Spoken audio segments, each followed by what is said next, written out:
그 사진, 우리 엄마예요. 떨리는 목소리에 제 심장이 멈추는 듯 했습니다. 21살의 젊은 여승이 들고 있는 낡은 사진. 그건 25년 전 집을 나간 제 딸의 마지막 모습이었죠. 저는 72세의 나이에 산에서 추락해 죽을 뻔했습니다. 평생 의료기기 회사를 운영하며 성공가도를 달렸지만 마지막 순간에 떠오른 건 회사도 재산도 아닌 딸이었어요. 미술을 하겠다는 딸을 쓸데없는 짓이라며 쫓아낸 그날이 마지막이었죠. 그런데 저를 구해준 이 젊은 스님이 제 손녀라니. 할아버지, 차가운 바위 위에서 죽어가던 제게 새 생명을 준 은하. 그 아이가 25년간 찾아 헤맸던 딸의 자식이었습니다. 하지만 딸은 이미 도대체 무슨 일이 있었던 걸까요? 제 딸은 어떻게 살다가 떠났을까요? 그리고 이 아이는 어쩌다 스님이 되었을까요? 이 놀라운 운명의 만남 끝까지 들어주시면 절대 후회하지 않으실 겁니다. 구독과 좋아요는 저에게 큰 힘이 됩니다. 이른 아침에 산 공기가 차갑게 폐부를 파고들었습니다. 박준혁은 등산 지팡이를 짚으며 천천히 발걸음을 옮겼어요. 72세. 한때는 이 정도 산길쯤은 거뜬히 올랐을 텐데 이제는 몇 걸음만 걸어도 숨이 차올랐죠. 북한산 자락의 한적한 등산로였습니다. 주말이면 등산객들로 북적이는 곳이지만 평일 새벽에 산은 고요했어요. 준혁은 일부러 사람이 없는 시간을 골라 산을 찾았습니다. 혼자 있고 싶었어요. 아니, 정확히는 혼자 있어야만 했죠. 발밑에 낙엽들이 바스락거렸습니다. 늦가을의 산은 쓸쓸했어요. 앙상한 나뭇가지 사이로 차가운 바람이 불어왔죠. 준혁은 잠시 걸음을 멈추고 나무에 기대어 숨을 고를 때마다 입에서 하얀 김이 피어올랐습니다. 그의 삶도 이 겨울산처럼 황량했어요. 국내 최고의 의료기기, 회사 메디텍을 일군 입지전적인 인물. 언론은 그를 그렇게 불렀죠. 맨주먹으로 시작해 연매출 수천억 원의 기업을 만든 성공신화의 주인공. 하지만 정작 그의 곁에는 아무도 없었습니다. 1년 전 은퇴식 날을 떠올렸어요. 화려한 호텔 연회장에 수백 명의 하객이 모였지만 그 자리에 가족은 없었죠. 아내는 10년 전에 암으로 세상을 떠났고 하나뿐인 딸은, 준혁은 고개를 저었습니다. 또 그 생각이었어요. 서연아. 메마른 입술 사이로 딸의 이름이 새어나왔습니다. 25살에 집을 나간 딸. 그로부터 25년이 흘렀지만 단 한 번의 연락도 없었어요. 살아있는지 죽었는지조차 알 수 없었죠. 준혁은 다시 걸음을 옮겼습니다. 경사가 점점 가팔라졌어요. 무릎이 욱신거렸지만 멈추지 않았죠. 걸을 때만이라도 잡념을 떨쳐내고 싶었습니다. 하지만 산을 오를수록 과거의 기억은 더욱 선명해졌어요. 25년 전 그날도 이렇게 쌀쌀한 가을날이었습니다. 대학을 갓 졸업한 서연이 거실에 서서 떨리는 목소리로 말했죠. 아버지, 저는 그림을 그리고 싶어요. 그때 준혁은 사업이 한창 성장하던 시기였어요. 실용과 효율을 최고의 가치로 여기던 그에게 딸의 선언은 청천벽력 같았죠. 미술? 그게 밥 먹여주냐? 돈이 되냐? 돈이 전부는 아니잖아요. 아버지, 세상 물정 모르는 소리 하지 마라. 예술가? 그거에서 어떻게 먹고 살 건데? 격렬한 말다툼이 이어졌습니다. 준혁은 당장 그런 헛된 꿈을 버리라고 소리쳤고 서연은 눈물을 흘리며 자신의 꿈을 지키려 했어요. 결국 준혁이 최후 통첩을 했죠. 내 말 안 들으면 부녀 관계를 끊겠다. 한 푼도 지원하지 않을 거야. 그래도 전 그림을 그릴 거예요. 그것이 딸과 나눈 마지막 대화였습니다. 다음 날 아침 서연은 작은 가방 하나만 들고 집을 나갔어요. 준혁은 곧 돌아올 거라고 생각했죠. 혼자서는 한 달도 버티지 못할 거라고 확신했습니다. 하지만 서연은 돌아오지 않았어요. 처음에는 고집이었습니다. 먼저 머리를 숙이고 싶지 않았죠. 하지만 시간이 지날수록 불안해졌어요. 1년이 지나고 2년이 지나도 소식이 없자 준혁은 사람을 시켜 딸을 찾아보기도 했습니다. 하지만 서연은 흔적도 없이 사라진 상태였어요. 아내가 살아있을 때는 그나마 나았죠. 아내는 늘 말했습니다. 당신이 너무했어요. 서연이가 불쌍해요. 쓸데없는 소리 하지 마. 제 발로 나간 거야. 강한 척 했지만 마음 한구석은 늘 공허했어요. 특히 아내가 떠난 후로는 그 공허함이 걷잡을 수 없이 커졌죠. 텅 빈 집에 혼자 앉아 있으면 서연의 어린 시절이 떠올랐습니다. 아장아장 걸으며 아빠 아빠 하던 목소리가 귓가에 맴돌았어요. 준혁은 가쁜 숨을 몰아쉬며 잠시 멈춰섰습니다. 어느새 등산로를 벗어나 있었어요. 주변을 둘러보니 낯선 풍경이었죠. 표지판도 보이지 않았습니다. 산에 정신이 팔려 길을 잃은 것 같았어요. 젠장, 욕설이 튀어나왔습니다. 스마트폰을 꺼내 확인하니 신호가 잡히지 않았어요. 당황한 마음에 발걸음을 재촉했죠. 어디선가 본 것 같은 바위를 찾아 주변을 살폈습니다. 그런데 발밑의 돌이 갑자기 미끄러졌어요. 순간적으로 균형을 잃었습니다. 지팡이로 중심을 잡으려 했지만 이미 늦었어요. 몸이 옆으로 기울며 비탈로 떨어지기 시작했죠. 으악! 날카로운 비명이 산속에 울려 퍼졌습니다. 가파른 경사면을 구르며 온몸이 바위와 나뭇가지에 부딪혔어요. 필사적으로 무언가를 잡으려 했지만 손에 잡히는 것은 마른 낙엽뿐이었죠. 쿵! 등부터 단단한 바위에 부딪혔습니다. 극심한 통증이 척추를 타고 올라왔어요. 숨이 턱 막혔죠. 눈앞이 빙글빙글 돌았습니다. 겨우 눈을 뜨고 주변을 살피니 깊은 계곡 아래로 떨어진 것 같았어요. 위를 올려다보니 까마득한 절벽이었죠. 몸을 움직이려 했지만 꿈쩍도 하지 않았습니다. 다리에 감각이 없었어요. 주머니에서 핸드폰을 꺼내려 했지만 팔도 제대로 움직이지 않았죠. 간신히 꺼낸 핸드폰은 액정이 산산조각 나 있었습니다. 도와주세요. 목소리는 간신히 새어나올 뿐이었어요. 이곳은 등산로에서도 한참 벗어난 곳이었습니다. 누가 지나갈 가능성은 거의 없었죠. 해가 서서히 기울고 있었어요. 곧 날이 어두워질 겁니다. 72세의 노인이 이런 산속에서 밤을 보낸다면 준혁은 처음으로 죽음의 공포를 느꼈습니다. 평생 자신만만하게 살았던 그였지만 차가운 바위 위에 홀로 누워있는 지금은 그저 연약한 노인일 뿐이었어요. 이렇게 죽는 건가? 아이러니했습니다. 그토록 성공한 삶을 살았다고 자부했는데 마지막은 이렇게 초라했어요. 더 아이러니한 것은 죽음을 앞두고 떠오르는 것이 회사도 재산도 아닌 딸이라는 사실이었죠. 서연아, 넌 지금 어디에 있니? 의식이 흐려지기 시작했습니다. 추위가 온몸을 파고들었어요. 늦가을 산의 밤은 영하로 떨어집니다. 체온이 급격히 떨어지는 것이 느껴졌죠. 손끝과 발끝부터 감각이 사라졌어요. 그때였습니다. 멀리서 희미하게 발자국 소리가 들렸어요. 환청인가 싶었죠. 하지만 소리는 점점 가까워졌습니다. 저기, 누구 있어요? 젊은 여성의 목소리였어요. 준혁은 남은 힘을 모아 소리를 냈죠. 여기, 도와주세요. 어머나, 사람이 있네요. 발걸음 소리가 빨라졌습니다. 곧 회색 승복을 입은 젊은 여승이 나타났어요.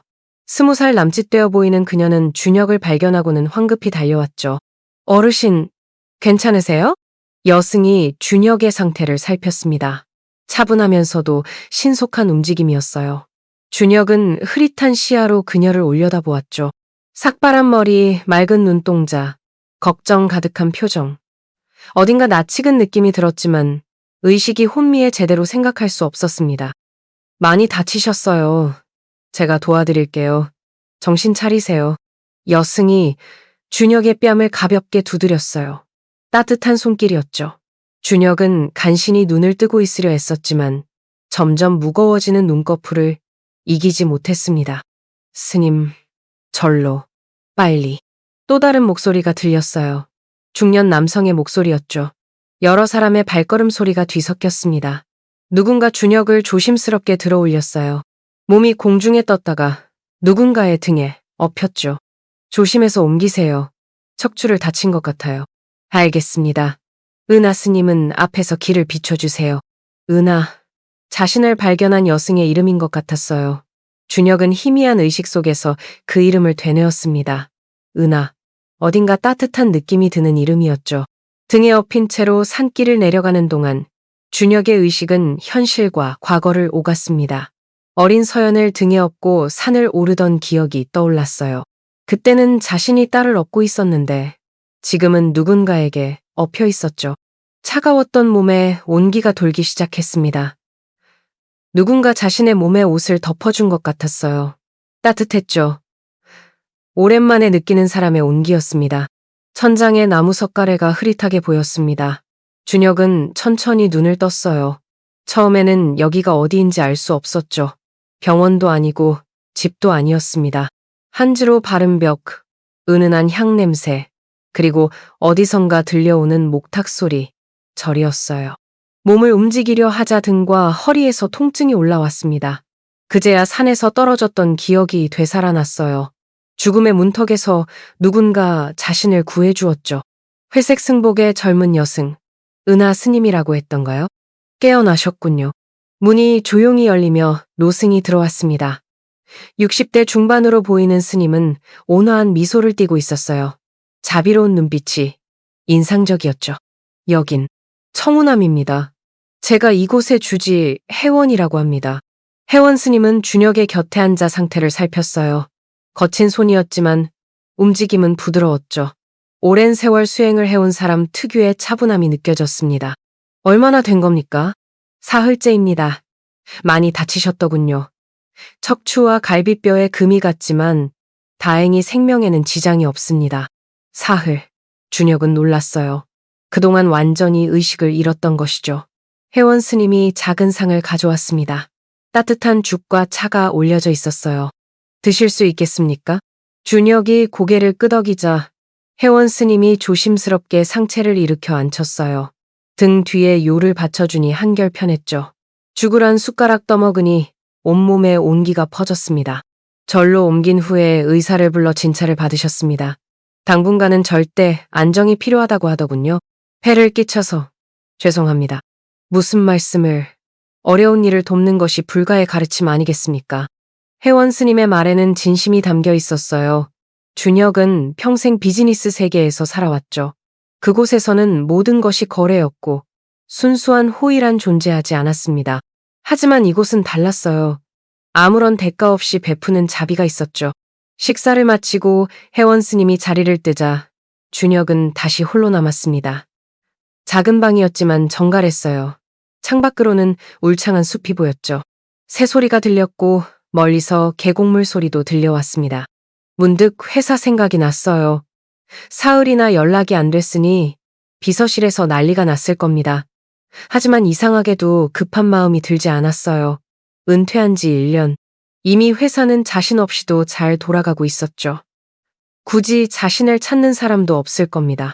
오후가 되자 은하 스님이 찾아왔어요. 쟁반에 약과 따뜻한 차를 들고 있었죠. 낮에 보니 더욱 젊어 보였습니다. 20살이 채 안 되어 보이는 얼굴이었어요. 안녕하세요, 어르신. 좀 괜찮으세요? 덕분에 살았습니다. 정말 고맙습니다. 은하가 수줍게 웃었어요. 그 미소를 보는 순간 준혁의 가슴이 묘하게 아려왔죠. 무언가 익숙한 느낌이었습니다. 마치 오래전에 잃어버린 무언가를 다시 만난 것 같은. 약 드셔야 해요. 의사 선생님이 하루 3번 꼭 드시래요. 은하가 약을 건네며 말했어요. 준혁은 약을 받아 먹으며 은하를 자세히 살펴보았죠. 삭발한 머리가 오히려 단아한 이목구비를 돋보이게 했습니다. 맑은 눈동자, 오뚝한 코, 작은 입술, 어딘가 낯익은 얼굴이었어요. 그런데 어떻게 그 깊은 산속까지 가게 되셨어요? 가끔 약초를 캐러 가요. 주지 스님이 약초로 차를 만드시거든요.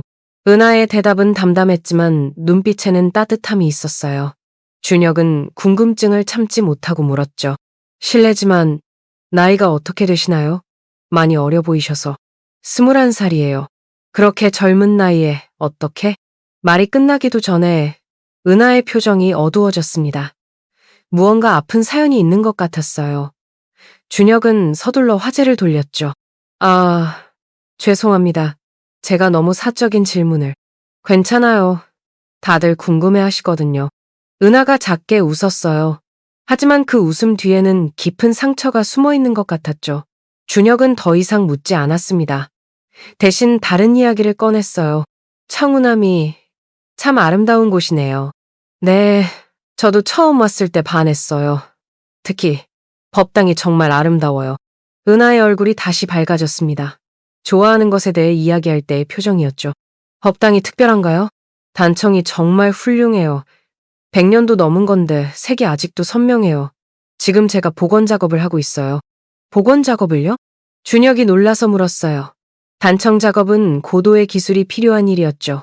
전문가들도 쉽게 하지 못하는 작업을 이 젊은 스님이 한다는 것이 의외였습니다. 네, 주지 스님이 가르쳐 주셨어요. 처음엔 서툴렀는데 이제는 조금 할 수 있어요. 은하의 목소리에 자부심이 묻어났어요. 준혁은 문득 호기심이 생겼죠. 혹시 작업하는 걸 볼 수 있을까요? 물론 몸이 좀 나으면? 그럼요. 어르신이 괜찮으시면 구경 오세요. 설명도 해드릴게요. 며칠이 지나 준혁의 상태가 호전되자 그는 은하의 안내로 법당을 찾았습니다. 지팡이의 의지에 천천히 걸었지만 오랜만에 밖으로 나오니 기분이 상쾌했어요. 법당에 들어서자 준혁은 감탄사를 터뜨렸죠. 은하의 말대로 단청이 놀라울 정도로 아름다웠습니다. 세월의 흔적은 있었지만 여전히 화려하고 정교했어요. 여기 보세요. 이 부분이 제가 복원한 곳이에요. 은하가 한쪽 기둥을 가리켰어요. 자세히 보지 않으면 구분하기 어려울 정도로 원래의 단청과 완벽하게 어우러져 있었죠. 놀랍네요. 전문가 솜씨 같은데. 과찬이세요. 아직 많이 부족해요. 은하가 붓과 물감을 꺼내 작업을 시작했습니다. 준혁은 그 모습을 지켜보며 또다시 놀랐어요. 섬세한 분놀림, 정확한 색감, 흔들림 없는 집중력, 타고난 재능이 분명했죠. 작업하는 은하의 모습은 진지했습니다. 온전히 그림에 몰입한 표정이었어요. 준혁은 그 모습을 보며 문득 서연을 떠올렸죠. 서연도 그림을 그릴 때면 저런 표정을 지었습니다. 세상의 모든 것을 잊고 오직 캔버스와 하나가 되는 표정. 어릴 때부터 그림을 좋아하셨나 봐요. 작업을 잠시 멈춘 은하에게 준혁이 물었습니다. 네, 어머니가 그림을 그리셨어요. 전문 화가는 아니었지만 은하의 목소리가 작아졌어요. 준혁은 조심스럽게 다가갔죠. 어머니는 돌아가셨어요. 제가 5살 때 가난과 병으로. 은하의 눈가가 촉촉해졌습니다. 준혁은 가슴이 먹먹해졌어요. 5살에 어머니를 잃은 아이. 그 상실감이 얼마나 컸을까요? 아버지는요? 없었어요. 처음부터 엄마 혼자 저를 키우셨대요. 은하가 붓을 내려놓고 먼 산을 바라보았어요. 준혁은 더 이상 묻지 않았습니다. 굳이 묻지 않아도 그 후의 삶이 얼마나 힘들었을지 짐작할 수 있었죠. 그래도 전 운이 좋았어요. 주지 스님을 만났으니까요. 은하가 다시 미소를 지었습니다. 하지만 그 미소는 너무 일찍 어른이 되어버린 아이의 것이었어요. 저녁 예불 시간이 되자 은하는 법당을 정리하고 자리를 떴습니다. 준혁은 홀로 법당에 남아 단청을 바라보았어요. 은하가 복원한 부분이 유독 아름다워 보였죠. 어린 나이에 겪은 상처를 예술로 승화시킨 것 같았습니다. 방으로 돌아온 준혁은 창밖을 바라보며 생각에 잠겼어요. 은하를 볼 때마다 느끼는 이 묘한 끌림은 무엇일까요? 단순히 딸 생각이 나서일까요? 아니면 재능 있는 젊은이에 대한 안타까움일까요? 밤이 깊어가는 산사는 고요했습니다. 간간히 들려오는 풍경 소리만이 정막을 깨뜨렸어요. 준혁은 오랜만에 평온함을 느꼈죠. 서울의 번잡함, 끊임없는 전화벨 소리, 복잡한 인간관계, 그 모든 것에서 벗어난 이곳에서의 시간은 의외로 편안했습니다. 다음 날부터 준혁은 은하와 더 많은 시간을 보냈어요. 아침 공양을 함께하고 오후에는 법당에서 단청 작업을 구경했죠. 가끔은 경내를 산책하며 이런저런 이야기를 나누기도 했습니다. 어르신은 어떤 일을 하셨어요? 어느 날 은하가 물었어요. 의료기기 회사를 운영했습니다. 지금은 은퇴했지만. 아, 그래서 척추 다친 것도 금방 아셨구나. 의학 지식이 있으셔서. 뭐, 그런 셈이죠. 준혁은 자세한 이야기는 하지 않았어요. 메디텍이라는 회사 이름을 대면은 하도 알 겁니다. 하지만 그는 여기서만큼은 대기업 회장이 아닌 그저 한 명의 환자이고 싶었죠. 가족은 있으세요?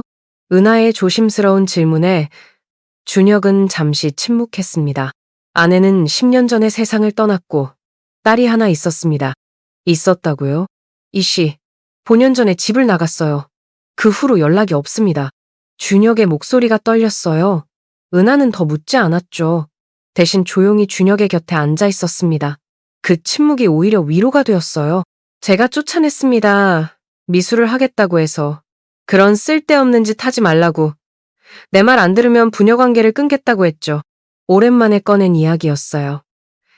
아내가 죽은 후로는 누구에게도 하지 않았던 이야기를 낯선 젊은 스님에게 털어놓고 있었죠. 많이 후회하고 계시는군요. 후회해도 소용없죠. 이미 늦었으니까. 준혁의 눈가가 붉어졌습니다. 은하는 아무 말 없이 차를 따라 건넸어요. 따뜻한 차가 목을 타고 내려가며 마음도 조금 진정되었죠. 열흘이 지났습니다.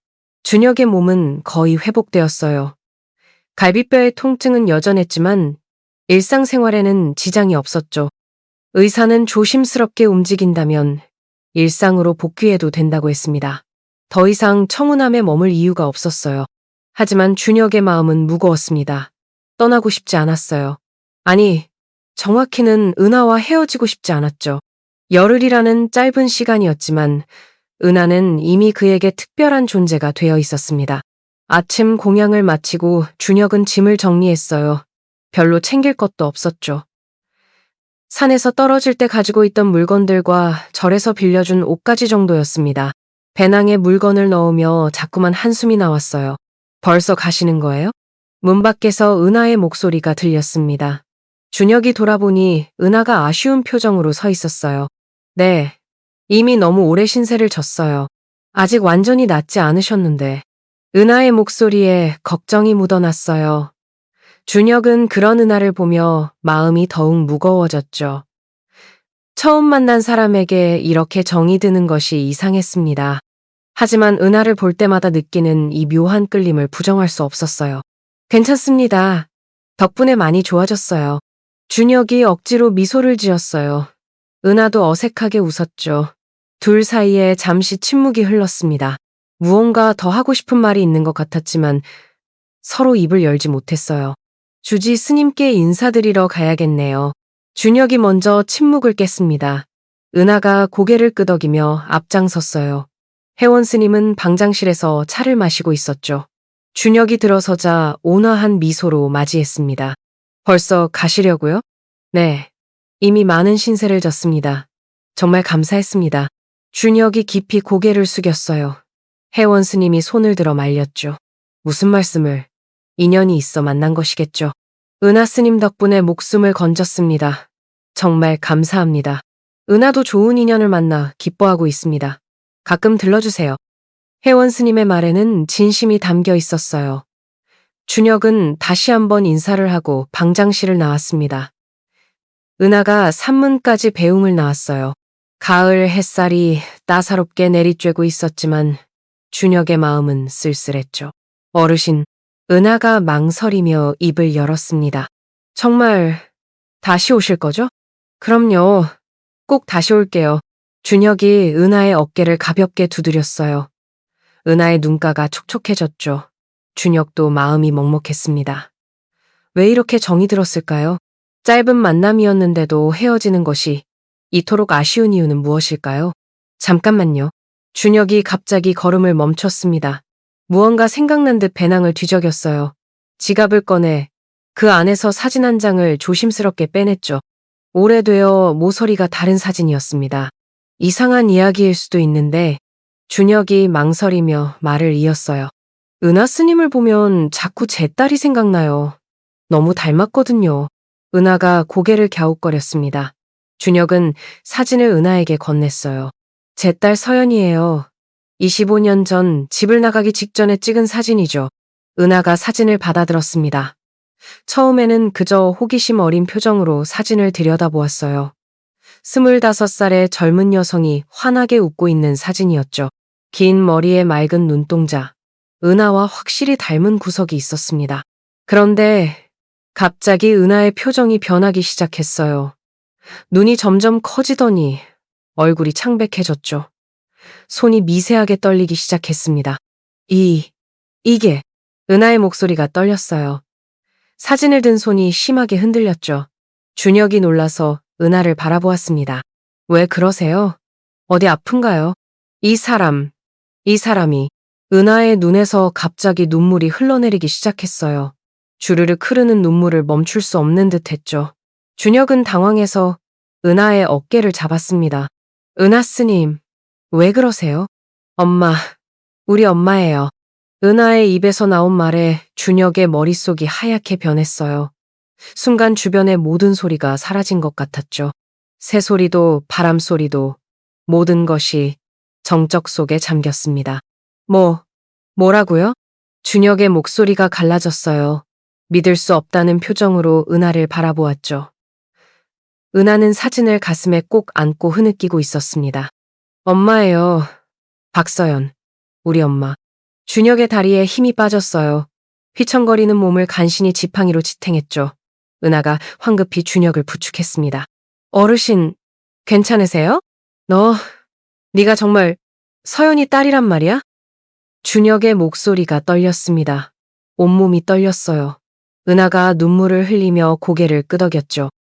엄마가 항상 외할아버지 이야기를 하셨어요. 의료기기 회사를 운영하신다고, 자기가 미술을 한다고 해서 화를 내셨다고. 준혁의 눈에서도 눈물이 흘러내렸어요. 믿을 수 없는 현실이었죠. 눈앞에 젊은 스님이 자신의 손녀라니, 그것도 이런 우연한 만남으로. 그럼 서연이는, 우리 딸은? 준혁이 떨리는 목소리로 물었습니다. 하지만 이미 답을 알고 있었어요. 은하가 고개를 숙였죠. 돌아가셨어요. 제가 5살 때, 폐렴으로. 준혁의 몸이 그대로 주저앉았습니다. 은하가 놀라서 준혁을 부축했지만 준혁은 이미 모든 힘이 빠져 있었어요. 아빠?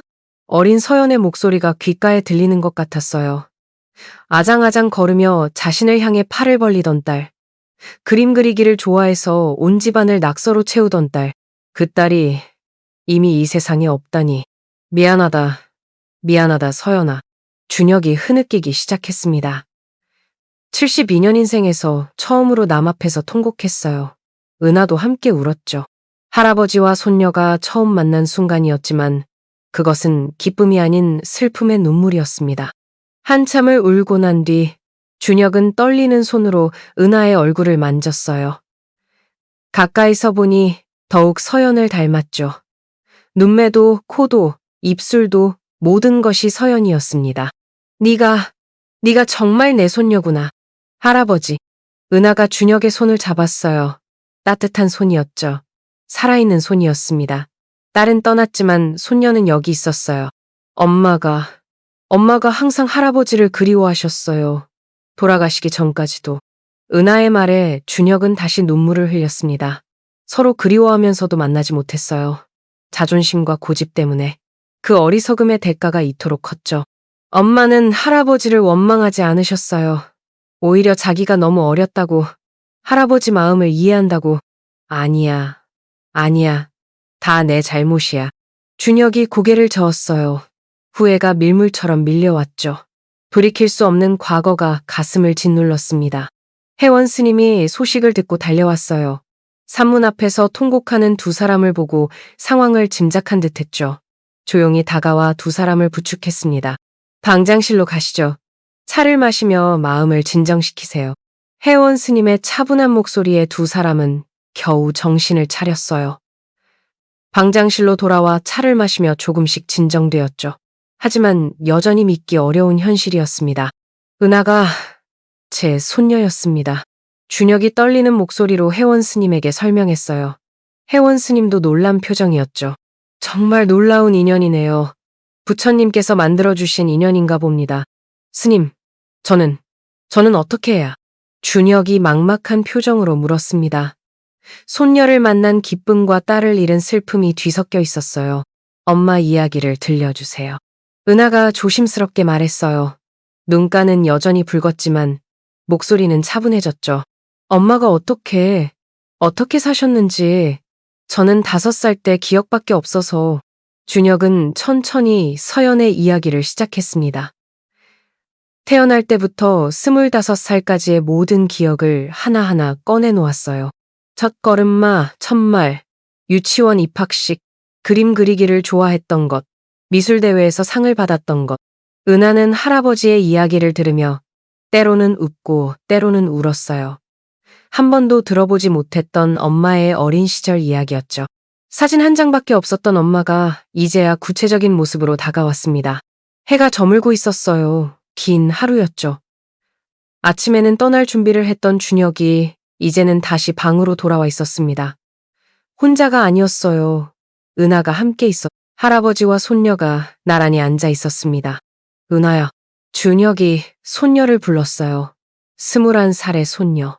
부모를 잃고 혼자 살아온 손녀. 어떻게 이런 우연이 있을 수 있을까요? 아니, 이것은 우연이 아닐지도 모릅니다. 서연이 하늘에서 만들어준 인연일지도. 밤이 깊어가는 청운함은 고요했습니다. 방장실에는 여전히 세 사람이 앉아 있었어요. 준혁과 은하, 그리고 혜원 스님. 찻잔에서 피어오르는 김만이 시간이 흐르고 있음을 알려주었죠. 은하가 천천히 입을 열었어요. 이제는 숨겨왔던 과거를 털어놓을 때였습니다. 할아버지에게 자신이 어떻게 살아왔는지 알려야 했죠. 엄마가 돌아가신 후 저는 보육원에 보내졌어요. 은하의 목소리는 담담했지만 그 안에는 깊은 상처가 묻어 있었어요. 준혁은 손녀의 손을 꼭 잡았죠. 차가운 손이었습니다. 5살 때였어요. 엄마가 폐렴으로 입원하셨다가 일주일 만에 돌아가셨어요. 장례식장에는 아무도 없었대요. 병원비도 제대로 못 내서 시신을 모시는 것도 힘들었다고. 준혁의 가슴이 찢어지는 것 같았어요. 딸이 그렇게 외롭게 죽었다니, 아무도 없는 장례식장에서 홀로 떠났다니, 만약 자신이 딸을 받아들였다면 최소한 마지막 길은 함께할 수 있었을 텐데. 보육원은 지옥이었어요. 은하가 잠시 말을 멈췄습니다. 떠올리기조차 싫은 기억인 듯 했죠. 혜원 스님이 은하의 등을 가볍게 쓰다듬었어요. 처음에는 그저 무서웠어요. 엄마가 보고 싶어서 매일 울었죠. 하지만 시간이 지나면서 더 끔찍한 일들이 시작됐어요. 은하의 목소리가 떨렸습니다. 준혁은 차마 물을 수 없었어요. 어린 손녀가 겪었을 고통을 상상하는 것만으로도 가슴이 미어졌죠. 폭력, 방임, 그리고 은하가 말을 잇지 못했어요. 굳이 끝까지 말하지 않아도 알 수 있었죠. 준혁의 눈에서 다시 눈물이 흘렀습니다. 주먹을 꽉 쥐었어요. 분노와 자책이 뒤섞였죠. 15살 때 도망쳤어요. 더 이상은 못 견디겠더라고요. 죽고 싶었어요. 그래서 이 산으로 왔죠. 은하가 창밖을 바라보았습니다. 어둠 속에 잠긴 산이 보였어요. 6년 전 죽으러 왔던 그 산이었죠. 절벽에서 뛰어내리려고 했어요. 그런데 은하가 혜원 스님을 바라보았어요. 눈에 감사가 가득했죠. 주지 스님이 저를 발견하셨어요. 그리고 말씀하셨죠. 아직 네 인생은 끝나지 않았다. 새로운 시작을 해보지 않겠니? 라고. 혜원 스님이 온화하게 미소 지었습니다. 그때의 기억이 떠오르는 듯했어요. 그 후로 여기서 지냈어요. 스님이 되어서. 마음의 평화를 찾았고 단청 그리는 법도 배웠어요. 엄마처럼 그림을 그리고 싶었거든요. 준혁은 은하의 이야기를 들으며 계속 눈물을 흘렸어요. 자신의 고집과 편견이 만들어낸 비극이었죠. 딸뿐만 아니라 손녀까지 불행하게 만들었습니다. 미안하다. 정말 미안하다, 은하야. 할아버지 탓이 아니에요. 은하가 고개를 저었어요. 엄마도 그렇게 말씀하셨어요. 자기가 너무 어렸다고. 할아버지 마음을 이해한다고. 아니야. 다 내 잘못이야. 내가 그때 딸을 이해했어야 했어. 사랑한다면서 정작 딸의 꿈은 인정하지 않았으니. 준혁의 자책은 끝이 없었습니다. 혜원 스님이 조용히 입을 열었어요. 지나간 일을 후회해도 바뀌는 것은 없습니다.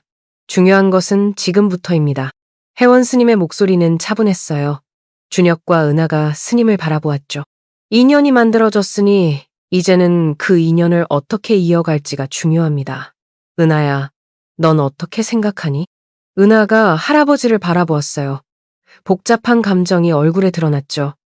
그리움과 두려움, 기대와 불안이 뒤섞여 있었습니다. 저는 잘 모르겠어요. 여기가 제 집이 됐는데. 은하의 목소리가 작아졌어요. 6년간 살아온 곳이었죠. 자신을 구해준 스님들과 정든 저를 떠나는 것이 쉽지 않았습니다. 하지만 가족도 있잖니. 혜원 스님이 부드럽게 말했어요. 할아버지가 계시고 또 할머니도 계세요? 은하가 놀라서 물었습니다. 준혁이 고개를 끄덕였어요. 요양병원에 계신다. 치매를 앓고 계셔서. 할머니도 제 존재를 모르시겠네요. 그래. 하지만 너를 보면 분명 기뻐하실 거야. 네 엄마를 그토록 그리워하셨으니까. 준혁의 말에 은하는 깊은 생각에 빠졌어요. 한 번도 만나본 적 없는 할머니. 엄마가 가끔 이야기해 주었던 할머니. 따뜻하고 자상한 분이라고 했었죠. 새벽이 가까워질 무렵 은하는 결심했습니다. 혜원 스님의 격려와 할아버지의 간절한 눈빛이 마음을 움직였어요. 할아버지와 함께 가고 싶어요. 하지만 가끔은 여기 와도 되겠죠? 주지 스님도 뵙고 법당 단청 작업도 마저 하고. 혜원 스님이 환하게 웃었어요. 당연하지. 여기는 언제나 네 집이야. 언제든 오고 싶을 때 오면 돼. 준혁도 고개를 끄덕였죠. 물론이야. 네가 원하는 대로 하면 돼. 다음 날 아침 은하는 작은 보따리를 쌌어요. 6년간의 삶을 정리하는 것 치고는 너무 간소했죠. 승복 몇 벌과 작업 도구, 그리고 엄마의 사진이 전부였습니다. 법당에서 마지막 예불을 올렸어요. 은하는 부처님 앞에서 오랫동안 절을 했죠. 새로운 삶에 대한 두려움과 기대를 모두 내려놓고 싶었습니다. 잘 다녀와. 법수 스님이 은하를 안아주었어요. 함께 지낸 도반이었죠. 눈가가 붉어진 법수 스님이 애써 미소를 지었습니다. 행복하게 살아. 그게 부처님의 가르침이니까. 산문 앞에서 혜원 스님이 두 사람을 배웅했어요. 은하는 몇 번이고 뒤를 돌아보았죠. 6년간 살았던 청운함이 점점 멀어졌습니다. 서울로 가는 길은 멀게 느껴졌어요. 은하는 차창 밖을 바라보며 긴장한 표정이었죠. 도시의 풍경이 낯설었습니다. 높은 빌딩들과 복잡한 도로, 수많은 사람들. 산속에서만 지낸 은하에게는 모든 것이 새로웠어요. 무서워하지 마. 할아버지가 있잖아. 준혁이 은하의 손을 잡아주었습니다. 따뜻한 손이었어요. 은하는 조금 안심이 되었죠. 효사랑 요양병원에 도착했을 때는 오후가 되어 있었어요. 깨끗하고 현대적인 건물이었죠. 준혁은 은하를 데리고 3층으로 올라갔습니다. 할머니는 가끔 현실을 헷갈려 하셔. 너를 네 엄마로 착각할 수도 있어. 준혁이 조심스럽게 말했어요. 은하가 고개를 끄덕였죠. 301호 병실 문을 열자 창가에 앉은 노인이 보였습니다. 하얗게 센 머리를 단정하게 빗어 넘긴 할머니였어요. 수지는 천천히 고개를 돌렸죠. 그리고 은하를 본 순간 수진의 눈이 크게 떠졌어요. 입술이 떨리기 시작했죠. 서연아. 수진이 떨리는 손을 뻗었습니다. 은하는 잠시 망설이다가 할머니에게 다가갔어요. 수진이 은하의 손을 잡고 눈물을 흘렸죠. 우리 딸, 어디 갔었니? 엄마가 얼마나 보고 싶었는데? 은하는 할아버지를 바라보았어요. 준혁이 작게 고개를 끄덕였죠. 은하는 할머니의 손을 꼭 잡았습니다. 네, 엄마 왔어요. 이제 안 떠날게요. 정말 안 떠날 거야? 수진이 은하를 꼭 안았어요. 은하도 할머니를 안았죠. 비록 착각이었지만 할머니의 행복한 표정을 보니 마음이 따뜻해졌습니다. 준혁은 두 사람을 바라보며 눈물을 닦았어요. 완전하지는 않지만 가족이 다시 모였죠. 서연은 없지만 은하가 있었습니다. 그것만으로도 감사했어요. 병원을 나와 집으로 가는 길에 준혁이 말했습니다. 은하야, 할아버지가 뭐든 다 해줄게. 네가 원하는 것은 무엇이든. 할아버지, 회사도 있고 재산도 있어. 네가 원한다면 회사를 물려줄 수도 있고. 준혁의 말에 은하는 고개를 저었어요. 저는 그런 거 필요 없어요. 그저 그림을 계속 그리고 싶어요. 엄마처럼. 그리고 단청도 계속 배우고 싶고요. 준혁은 잠시 멈췄습니다. 25년 전 딸도 똑같은 말을 했었어요. 그때는 거부했지만 이제는 달랐죠. 그래, 네가 원하는 대로 해. 할아버지가 최고의 선생님을 모셔올게. 뭐든 배우고 싶은 건 다 배워. 은하의 얼굴이 환해졌어요. 처음으로 진짜 미소를 지었죠. 그 미소가 서연과 너무나 닮아서 준혁은 또 가슴이 먹먹해졌습니다. 3년이 흘렀습니다. 강남의 고급 주택가에 위치한 준혁의 집은 이제 더 이상 텅 비어있지 않았어요. 은하가 함께 살기 시작하면서 집안에는 생기가 돌았죠. 곳곳에 은하의 그림들이 걸렸고 2층 전체는 그녀의 작업실로 꾸며졌습니다. 아침 햇살이 작업실로 쏟아져 들어왔어요. 은하는 커다란 캔버스 앞에 서서 붓을 들고 있었습니다. 전통단청의 기법을 현대적으로 재해석한 작품이었죠. 화려한 색채 속에 은은한 먹의 번짐이 조화를 이루고 있었어요.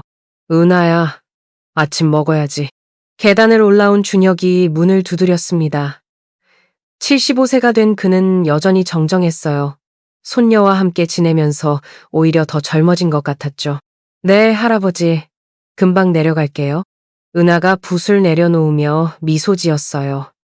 24이 된 그녀는 이제 완전히 다른 사람이 되어 있었습니다. 청운함에서의 수줍던 모습은 사라지고 자신감 넘치는 젊은 예술가가 되었죠. 식탁에는 정성스럽게 차려진 아침상이 놓여 있었어요. 준혁이 직접 준비한 것이었습니다.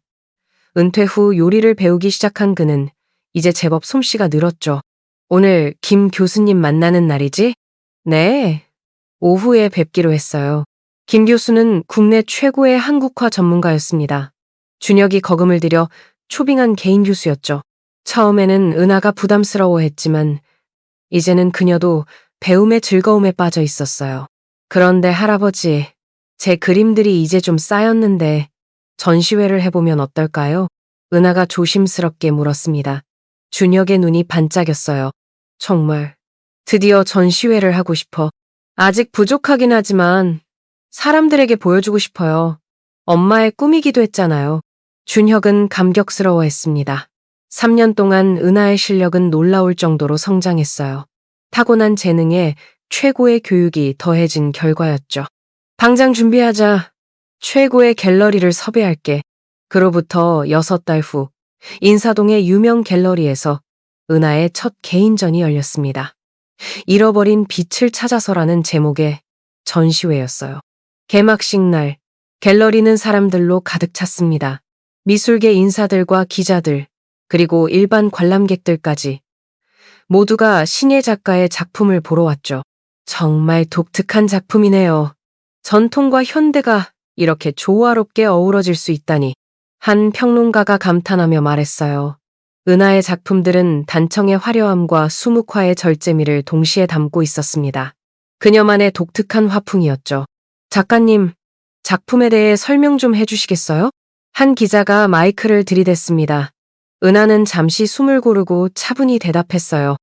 이 작품들은 제 개인적인 여정을 담고 있어요. 어둠 속에서 빛을 찾아가는 과정이랄까요? 전통단청의 기법으로 현대인의 감성을 표현하고 싶었습니다. 갤러리 한쪽에서 준혁이 뿌듯한 표정으로 지켜보고 있었어요. 손녀가 당당하게 자신의 작품을 설명하는 모습이 자랑스러웠죠. 문득 서연이 살아있었다면 얼마나 기뻐했을까 하는 생각이 들었습니다. 실례합니다. 혹시 박준혁 회장님이신가요? 젊은 남자가 다가와 정중히 인사했어요. 30대 초반으로 보이는 그는 단정한 정장을 입고 있었습니다. 네, 그런데. 안녕하세요. 저는 이 갤러리의 큐레이터 정민수입니다. 은하 작가님의 작품을 처음 봤을 때부터 큰 감명을 받았어요. 민수의 눈빛에는 진심이 담겨 있었습니다. 그는 은하의 작품뿐만 아니라 그녀의 이야기에도 깊은 관심을 보였죠. 전시 준비 기간 동안 민수와 은하는 자연스럽게 가까워졌어요. 민수는 성실하고 따뜻한 성격으로 은하의 마음을 조금씩 열어갔습니다. 처음에는 일 때문에 만났지만 점점 개인적인 만남도 늘어났죠. 은하 씨, 오늘 전시 정말 성공적이었어요. 축하해요. 전시회가 끝난 후 민수가 은하에게 꽃다발을 건넸습니다. 은하의 볼이 살짝 붉어졌어요. 고마워요, 민수 씨. 큐레이터님 덕분이에요. 이제 큐레이터님은 그만 부르고 편하게 불러주세요. 두 사람은 서로를 바라보며 미소 지었습니다. 준혁은 멀리서 그 모습을 지켜보며 흐뭇해했어요.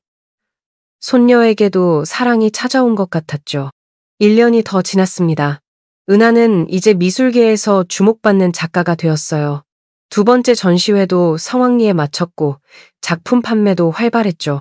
무엇보다 행복했던 것은 민수와의 관계가 더욱 깊어졌다는 거였어요. 어느 봄날 민수가 준혁을 찾아왔습니다. 평소보다 긴장한 표정이었어요. 회장님, 드릴 말씀이 있어서 왔습니다. 그래, 편하게 앉아. 민수는 깊게 숨을 들이쉬고 말했어요. 은하 씨와 결혼하고 싶습니다. 허락해 주십시오. 준혁은 잠시 민수를 바라보았습니다. 그의 눈에서 진심을 읽을 수 있었어요. 은하를 진정으로 사랑하는 마음이 느껴졌죠. 은하는 뭐라고 하던가? 아직 제안하지 않았습니다. 먼저 어르신의 허락을 받고 싶었어요. 예의 바른 청년이었습니다. 준혁은 만족스럽게 고개를 끄덕였어요. 좋네. 우리 은하를 행복하게 해주게. 그로부터 한 달 후 민수는 은하에게 프로포즈했습니다. 청운한 법당에서였어요. 은하가 처음 단청 작업을 하던 그곳에서 민수는 무릎을 꿇었죠. 은하 씨, 저와 결혼해주세요. 평생 당신의 그림을 가장 가까이에서 응원하는 사람이 되고 싶어요. 은하는 눈물을 흘리며 고개를 끄덕였습니다. 혜원 스님과 법수 스님이 따뜻하게 축복해 주었어요. 결혼식은 가을에 열렸습니다. 화려하지 않지만 따뜻한 결혼식이었어요. 준혁이 은하의 손을 잡고 버진로드를 걸었죠. 수진도 휠체어를 타고 참석했습니다. 비록 여전히 은하를 서연으로 착각했지만 행복한 표정이었어요. 우리 딸이 시집 가는구나. 예쁘다. 우리 서연이. 수진이 은하의 웨딩드레스를 만지며 말했어요. 은하는 할머니의 손을 꼭 잡았습니다. 네, 엄마. 행복하게 살게요. 하객석에는 혜원 스님을 비롯한 청운함 스님들도 자리했어요. 미술계 인사들과 민수의 가족들도 함께했죠. 작지만 의미 있는 결혼식이었습니다. 신혼여행에서 돌아온 은하와 민수는 준혁의 집 근처에 작은 집을 마련했어요. 1층은 은하의 작업실로, 2층은 생활공간으로 꾸몄죠. 할아버지, 저희가 매일 들릴게요. 그럴 필요 없어. 신혼인데 둘이 오붓하게 지내야지. 준혁은 그렇게 말했지만 사실 서운한 마음도 있었어요. 하지만 손녀의 행복한 모습을 보니 그것으로 충분했죠. 어느 날 오후 준혁은 딸과 아내가 잠든 묘소를 찾았습니다. 화사한 꽃을 들고 간 그는 묘비 앞에 앉았어요. 서연아, 네 딸이 결혼했어. 좋은 사람 만나서 행복하게 살고 있어. 바람이 살랑 불었습니다. 나무잎들이 속삭이는 소리가 들렸어요. 미술도 계속하고 있어. 이제는 유명한 화가가 됐지. 네가 못 이룬 꿈을 은하가 대신 이뤄주고 있어. 준혁의 눈가가 촉촉해졌습니다. 미안해, 서연아. 그때 내가 너를 이해했더라면 너도 이렇게 행복하게 살 수 있었을 텐데. 한참을 그렇게 앉아있던 준혁은 천천히 일어났어요. 돌아서려는 순간 따뜻한 손길이 어깨에 닿았습니다. 할아버지, 은하였어요. 민수와 함께 묘소를 찾아온 것이었죠. 엄마, 저 왔어요. 좋은 사람 만나서 결혼했어요. 그림도 계속 그리고 있고요. 할아버지가 잘 챙겨주셔서 행복하게 살고 있어요. 은하가 묘비 앞에 꽃을 놓으며 말했습니다. 민수도 정중히 인사를 올렸어요. 세 사람은 나란히 서서 묘비를 바라보았습니다. 석양이 그들을 따뜻하게 비추고 있었어요. 완벽하지는 않지만 그들은 이제 진정한 가족이 되었죠. 저녁이 되어 함께 식사를 하러 가는 길에 은하가 말했어요. 할아버지, 다음 전시회 주제를 정했어요. 그래? 뭔데? 가족이에요. 우리 가족의 이야기를 그림으로 담고 싶어요. 엄마와 할아버지, 할머니, 그리고 저와 민수 오빠까지. 우리 모두의 이야기를요. 준혁은 손녀의 손을 꼭 잡았습니다. 따뜻한 손이었어요. 살아있는 손이었죠. 좋은 생각이구나. 아주 멋진 전시회가 될 거야. 그들은 천천히 걸어갔습니다. 잃어버렸던 가족을 되찾은 사람들, 상처를 딛고 일어선 사람들. 이제 그들에게는 새로운 빛이 함께하고 있었어요.